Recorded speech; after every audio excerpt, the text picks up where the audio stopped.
I do think we've got all the corpses out of here. And if anything dies in this tunnel or it catches fire and it's got a roof on it, it should bake the shit out of people. Now, these two doors, I do want to actually turn them into stone. I want them to be stone doors if I can. Even though that's going to slow them down a lot, I want to try to have some kind of fireproofness with it, you know? So I'll see if we've got enough granite to do all the external doors. That way they don't break them as easily.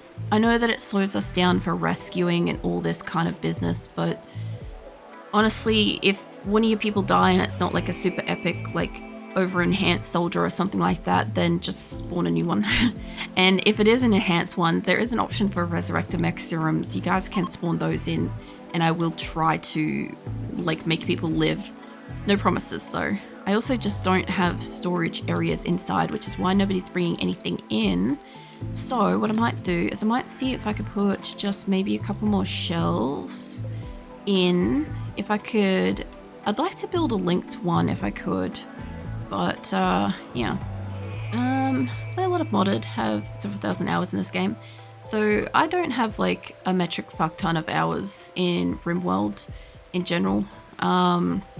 I play like a lot of different games. I always have played like a lot of different games over the years, so my like gameplay hours are pretty well balanced for a lot of stuff. I super don't want storage down here, but I might store medical in here if I can. Lenses in the traps again. Yeah, so compared to like a lot of RimWorlders, like the other thing too is I've only been playing RimWorld for like about 6 years, and my main colony that I play on Tuesdays has been 3 years of that 6. So I haven't had too many colonies. Most of my colonies are like 100 plus. So like the Coalition colony, Hatora, Nido, and Asura are my big 4 colonies that have had like 100 plus. Asura is my current one, which has 302 colonists in core game, and has been going for 3 years. But I've only had like a couple of small little in-between colonies happen where they have what do you call it, like, you know, when you start a game and they hate each other and they just kill each other before you get off the ground. I've had a couple of those, but not many either.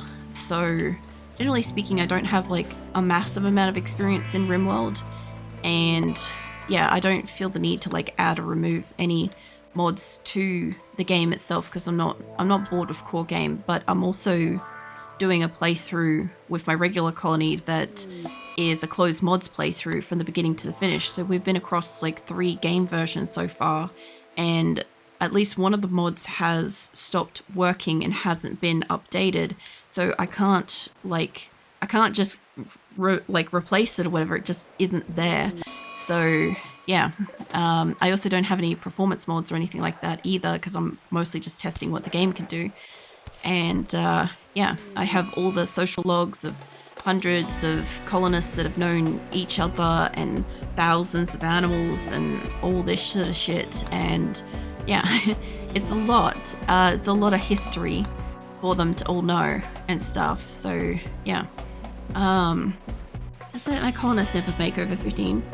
I feel like if you have a lot of mods, I feel like it's more kind of normal to have a lot less colonists. And it's kind of one of those, like, the less mods you have, I almost feel like the more colonists. But also, I do find like the less colonists you have, it can be a lot harder as well, because like, I know that sounds like a bit stupid, but when you only have a few colonists, every single colonist has to be able to pull their weight and do stuff around the colony. If you get like some kind of a flu or muscle parasites or gut worms or something like that, you can absolutely just rip through all of your supplies in a very short period of time and have like nobody doing medical stuff and all of these kind of issues and whatever. In a huge colony like my regular one, like I have like 50 odd doctors or whatever. I have like 30 to 50 people at any given time that could do any category of stuff. So cooking day or night, gardening day or night, medical. If 80 people or 100 people go down, I still have like 50 people that can do doctoring and stuff. And most of them are pretty high skilled because the game's been going for a while. And I will buy like trainers and stuff as I can to try to keep them skilled and shit. I'm pretty sure you just destroyed stuff in the hospital, so I'm gonna get you to clean it, Jackal. What else? The vanilla RimWorld starting is insane. I only use mods to fix things that annoy me for the most part. That's fair. A lot of people add mods for all kinds of different reasons. Some people want it for just interesting playthrough, character design, stuff to make it more enjoyable for them, quality of life stuff, UI changes, more things in the game itself, different conditions, storytellers, all the things. Like I said, I've only been playing RimWorld for about 6 years, and I've been mostly playing with the same list of mods, and because my colonies run for so long, I don't really get to experience like everything. During this, I get to experience trying to build a ship, trying to get a colony off-world in the space of a week. It can be difficult, especially like when I did it the first time, which is in February. I turned off all the cooking benches right when we were on like the last day, and I didn't know that we weren't going to have enough food for the entire last day. So yeah, everybody started having starvation events and rioting and stuff, and then people would go mental basically, and they'd walk through the line of traps. Or I had a mech raid that was outside, and my colonists were like, hey, I'm just going to go out because they dropped something that I need to make something. And so they'll go and try to get that, and then they'll get down by the mech raid, and then, you know, they'll drop whatever they're carrying in another colonist, and the colony is like, holy shit, that guy had food. And so they'll walk out, and then they'll get downed, and then it just kind of keeps going. And so it got insane on the last day, whereas the first day of this was insane because we had like probably easily roughly 300 odd colonists in the first day because you guys spawned so many. It only counted 224 have died, but a shit ton of them have like run wild or left as well. So there's a lot of colonists that have just left, or we've had to hunt because they've attacked us. And so I don't actually know how many colonists we've had. I know at one point we had at least over 200 because I could only select up to 200. You can only select up to 200 of anything at a time, right? And was it billiards needs space? Did they not have space? I don't see, unless this is encroaching, this should have space. I don't know. If they're not using it, it's fine. New lovers who got Lenza and Dustfloat have, commending their culture, responded well, and is now the lover. Alright, well, you guys find a bed if you can find a bed. If you can't find a bed, that's your problem. We have plenty of beds, so yeah. It'd be good if they could clean this place, but this area is undercover and it looks like trash. But I obviously don't have some kind of resources. I must need steel. I'm out of steel, and I have got components, but nobody's building. So let me just see if I could just get you guys to be more interested in building for a moment. And also let's turn you guys back off the plant cutting stuff. Shithack has decided to run wild, so we're gonna have to go hunt you because you've got shit on you. We also have a goddamn gun on you as well. If I can down him without killing him, we can get the stuff back off him. Although he may down himself in the traps. So that's also something kind of useful. We'll see. Shithaka hit a trap. I don't know if you're destroying that. I feel like you're trying to destroy it while it's getting built. I don't know what's going on with that. It sounds like they're healing themselves. They might be, which reminds me, I haven't gone round robin to make sure you guys can heal yourself for a bit. Hold on, let's zoom out while I do this. It's a bit shorter. Longest run on a single colony is about 6 months, and that was up to 15. Oh yeah. All the raids are more threatening as well. Yeah, so I usually play on Phoebe, Chillax, colony builder, because when I'm streaming I like to have like a big old chitty chat and stuff with my community while I'm playing, and it gives me a little bit more wiggle time to recover after stuff and also prepare for events while I'm gas bagging. So yeah, I also normally only stream for like 4 hours a day, and yeah, during this event we've got 5 days of 8 hours, so it's a big week, and we have like the 8-hour event next month as well. So that one will be intense. I'll be sweating by the end of it because it will be insane. But yeah, my normal colony is a lot more kind of like relaxed. But if I do get a raid, it can easily be like 90 minutes because like I do on my regular game I save and reload, and so I have noticed that if you save and reload you sometimes get a different outcome, and so I'm trying to keep my original 21 colonists alive that we spawned in with from previous maps. Got stink exposure. So I used EdB Prepare Carefully to bring colonists from previous games into that game, and I'm trying to get them to the landed ship quest and off-world. So I'm trying to keep them alive, and yeah, it's something.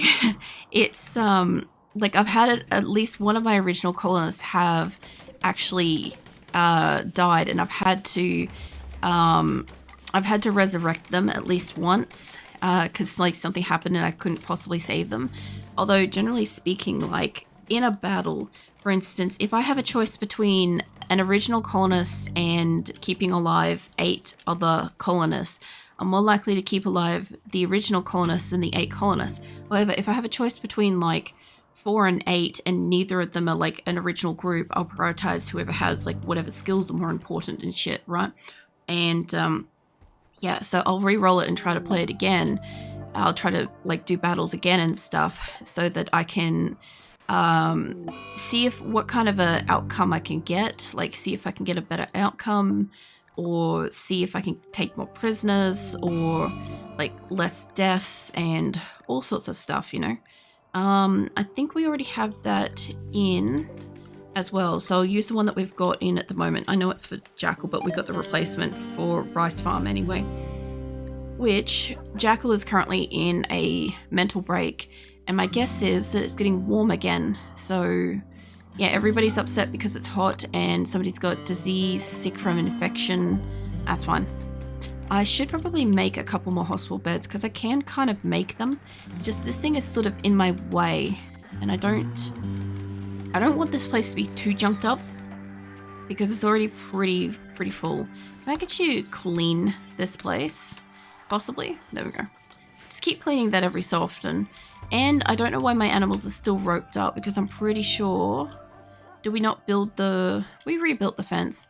I'm honestly thinking about changing the orange in the background. Like, it looks really nice and striking and shit, but it's also kind of hard on my eyes. But so was one of the brighter colors too, so I don't know. We'll see. Well, I like seeing the chickens try to fly while they're still, like, hooked up. It's kind of funny. Because the Phoebe can be honestly harder than Cassandra. I haven't played on Cassandra for a long time. Glitter World Medicines, thank you.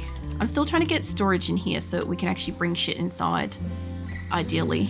Yeah, I haven't played on Cassandra for a long time, but like at high-end game, Phoebe Chillax is pretty brutal anyway, so like I'm not too worried about like, you know, the difference between the storytellers and stuff. I just don't find, I want all except for food. I just don't find the enjoyment in like the Randy playthrough and stuff, you know? Like I don't enjoy his storyteller settings. Just because like it's brutal for the sake of being brutal, and I understand if you're playing like a hard, fast, like quick game and you want a bit of variation, you don't have a lot of time to like spend playing it and stuff. It is probably very good, very well randomized and stuff. But because mine are more like laid back, longevity sort of playthroughs and stuff, I definitely enjoy having like that room to sort of speak and shit. Mind you, not that like on the first day of this event when we just had Death Tantrum, Run Wild, Go Berserk, Slaughterer, Jailbreaker, all that. Like it wasn't like I wasn't having a conversation between that. It's just harder, you know, to do it. That's all it was. I don't have steel. So when we made this, did it get burnt? It got burnt. Okay. So we don't have the steel to be able to make more electronics at the moment, and we only have plasteel and silver doing mining. So I'm just going to steal that one. Not that, no, we might be able to use it. Hold on. Plop that up there because that will give us a bit of steel out of the ground. There we go. That will help. So we'll move it over for the moment. Red D is horrible. Yeah. Well, sometimes if you reload, you can get different, or even no event occur unless it's storyteller event, which needs to happen. I do find sometimes like I'll still save the event and I'll still like play through and I'll just see what the new event is, because sometimes it's mechs, sometimes it's people, like sometimes, like let's just say for a moment that this map was my map. Let's say it's like this side will spawn in or that side, and I'd rather fight on this side because I've got more space, kind of thing. Like I may choose like a different thing with that, but that might be a harder group to fight, and you know, so yeah, I find that sort of stuff pretty interesting. A Psychic Soothe is also still working, and both of these billiards tables have beef. So what is it? Is it a tree or something? I might just cut around it, because when we had a tree grow with them, it had beef with that. So I might just get rid of that. It may need a floor here, maybe. But that would be why they're not using that one. But then these seem to be fine. So is it only those two? Yeah, only those two. So I'm guessing it's the floor stuff around them, because I don't think anything else is within their space except for that cat, which I don't think that's like occurring an issue. So we've got 3 people wearing tattered apparel. We do have clothes to bring in, but I'm trying to build shelves so that we have shit to put said stuff on. I could put something else there, but I have the extra bench that you guys spawned. So we'll do Shred Mechanoid forever on that one. I don't think people coming up here. I do want high explosive shells to be made if we have the materials for it. EMP, fire foam, incendiary shells. Incendiary shells would be good too. We'll see what else we can make, you know. Switch between Cassandra and Phoebe. Oh yeah. Literally just throwing stones to you. What? I missed something there. Rennie is horrible. It's not even brutal. It's just true random. Literally just throwing stones at you. Oh yeah. Kind of cool. You played almost like choose your own adventure book. I don't know.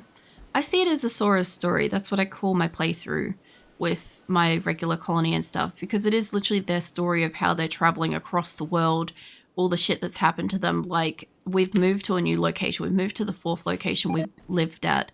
And as soon as we moved in, I didn't know we were going to have snow in winter, and then we had cold snaps in spring. So I wasn't able to actually grow food for like a large section of the year. It was 300 odd colonists, and at the time we moved in with like 1,000 odd animals. We didn't have food for that. So that I had to balance out culling the animals, and I had to desperately try to like plant crops and harvest crops, get hydroponics up online. I had to dabble with a nutrient paste thingy for the first time. That's been useful because I used it on this as well. I've never really used it before because people don't like it, but in that case, food was better than no food. So nutrient paste stuff. So like I need to have like, I think I've got it written down somewhere, but I need like, I think 9,000 in every column of food for them to have a month's, a season's worth of food. Because with like 300 colonists, and they eat like what, twice a day, so they need about 600 odd meals, right, per day, and then times that by a month to 15 is the amount that I have to keep in storage for making it through winter. That's just for the colonists as well. So if we ignore just the colonists and like, you know, also count the animals that I have to keep alive when they go down in winter, like, yeah, it's a bit of an issue, you know, because they'll get downed from like nothing growing outside, and then I'll need all my people that do animal handling to go spend time taking food to them. But they also will take like full meals, like packaged survival meals and simple meals, and go feed that to the animals, which will cripple like my colonists from actually eating something that they want to eat instead of eating raw food. So yeah, it's something. Nutrient paste is always interesting. It was in the game before meals. Logistics is always a nightmare. It's a balancing act, honestly, trying to keep them alive. But also at the same time, like, it's enjoyable in that way, sort of thing. So like I don't mind trying to keep them alive, you know, because I am trying to. Hold on, I need like a different color here so that they don't connect this. I don't mind trying to keep my people alive. If I have to make nutrient paste meals for a short while, and that's what works, so be it. Eventually I feel like we'll get to a point where we don't need that, and that would be great, and then we'll go back to it. Like, I haven't needed it until the 4th location. I also haven't had 300 colonists ever before, so it's a bit of a... I wasn't ready for that shit. And moving logistically is massive. We used like so many transport pods last time. I picked a base that was within transport pod throwing distance with the view that I could send a lot of colonists or food or whatever. Oops, I accidentally went down past the midway line there. I sent everybody via the transport pods because it was just the most efficient way to do it, basically. I didn't have to worry about, you know, did they have enough in the caravan? Like, what did the animals need to eat? Like, I only had to get the caravans outside and then I could throw, like, food onto them and all sorts of stuff, you know? It was good. Alright, so there's a lineup for where we're going to put our turrets on this side. Although, this thing being here is a little bit of an issue, so I'm just going to try to take out as much of this as I can. They're still going to have a blind spot on this because I still need it to be able to hold on to the corner. Because it should be connected. Yeah, I'm going to have to do that a bit closer. Hold on. I need you to be, I'm going to say maybe just on the edge there. Don't mind that one. And we'll see how this goes. Okay, I should be able to connect all this up and then flip this over then. So that's be good. And one of the Shithakers also gave up during all that too, which is fine. Alright, let's get you. I probably should have put a... Hold on, let me put a center thing on this. Make it easier again for us. Give me that. There we go. Alright, that way I have like a center marker. Alright. Yeah, the other thing too is whenever the game updates and stuff, it does bring in like additional things as well. So... like, for instance, like moving this around at the moment, these lines, in my previous bases and stuff, like if we have a look at the first location I was at, I did all that shit manually, 1 dot at a time, because that was in 1.3. And like the stuff that I do now, like be able to build a base like this, like super, super fast in the same like symmetrical patterns and crap, like it's so much easier. But like this was one of the things I like bitched about when they upgraded it, because I'm like, I don't need this. I could do this shit methodically without it. But during an event like this, it is very useful because like obviously I don't have as much time to actually spend designing and moving and making sure things are accurate and right and stuff. So it is sort of useful in that capacity, you know. It's always cool to see different ways other people play RimWorld. Done so differently, but honestly not a bad way to do it for the that many colonists though. Yeah. I think that's the thing though, is like a lot of people play RimWorld with a lot of mods, and I'm one of the people that have been saying like RimWorld Core game can actually do quite a lot, which is why I don't mind like showing what it can do, because a lot of people, as soon as they get RimWorld, they get the DLCs or they get mods. Like I see it in like Reddit, what do you call it, like communities and stuff like that pretty frequently. People being like, I just got RimWorld, what's the best DLC to get? And I'm like, you haven't even tried the game. You don't even know what the base of the game is like before you're even trying to get more shit to add to it. I'm like, you know, at least give it a crack before you know, alter it, you know, and people don't do that. A lot of the time also people don't know that you can do like substantial bases and shit with like the core game itself. And yeah, sure, you could definitely add performance mods, make it run better. You could add in a few quality of life stuff. It would probably still just work fine, but a lot of people just don't give it that chance. So I do like being able to kind of showcase what the game can actually kind of do. It's nice, you know. And yeah, I do expect that most people that are going to... The fuck are you doing? You're moving shit. Most people that are going to get RimWorld are going to mod it, going to get the DLCs anyway. But if they know that the foundation can be built on to like the degree that I can fucking play the core game to, like, yeah, they might give core game a little bit of a go before they get into like the thick of like changing it a bit. Who knows? You know? So just quality of life changes. That's what a lot of people do add in. They get a lot of like, you know, adding to it and just enhancing it and stuff. And just, I also understand that a lot of people that are playing RimWorld also may not necessarily have as much like free time and may want to like play it a little bit faster pace and stuff. So yeah, waiting to do anything in it, or like, you know, being able to build certain stuff or have more options. Like if you've played a lot of hours of RimWorld, you might want like a little bit of variation or something that like changes it, gives a variation to even just like the regular standards. Like I know a lot of people like ideology because you can kind of like, what do you call it? You can change like the core value of the playthrough and stuff. Anomaly brings in quite a lot of stuff. I know the whatever the last one was, Odyssey, allowed a lot of people to do a lot more traveling and did like force a lot of people to kind of do more traveling.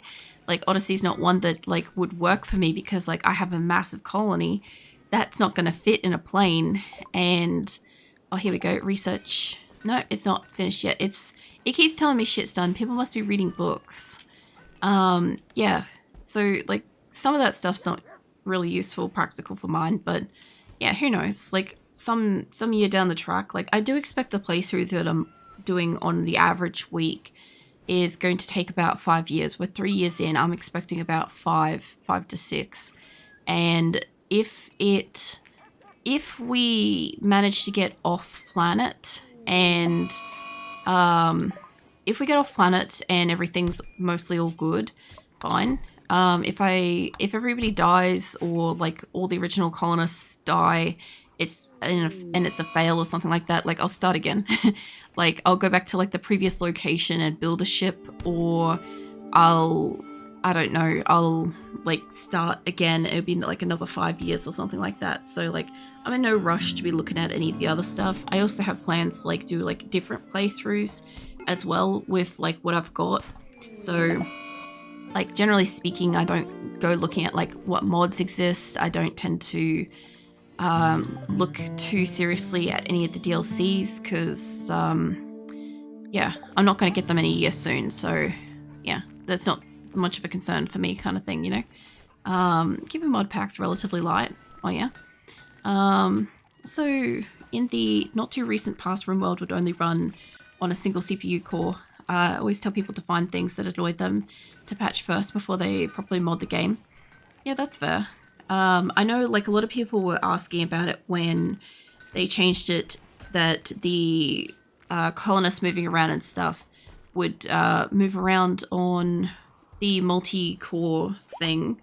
And I'm like, well, it didn't really do too much for my game because like I don't generally play on like triple speed. Like when we're doing this event, I do try to like fast forward a bit so we get more events, more raids, more friendship options, more quests. Not that I'm doing quests, but like, you know, traders come in and stuff, and all this kind of stuff. On a regular game, like we wouldn't be probably moving quite as fast as this because I just have so much fucking shit on the ground and so many colonists and so many animals and stuff like that.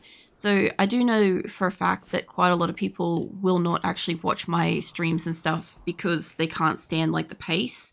But also like I don't stream with the purpose of people watching exactly what I'm doing on screen. Like I'm background noise. So like if you want to sit here and you want to chat or you want to watch what I'm doing, you can. But I do expect that I'm just on in the background somewhere and somebody's listening to it, which means that whatever's going on in the game, the pace of the game and stuff is mostly inconsequential. But I understand for like new people finding me, it's probably quite something. I could get Costa, except that I'm not going to go do a quest. All this shit would be nice, but I'm not trying to leave here.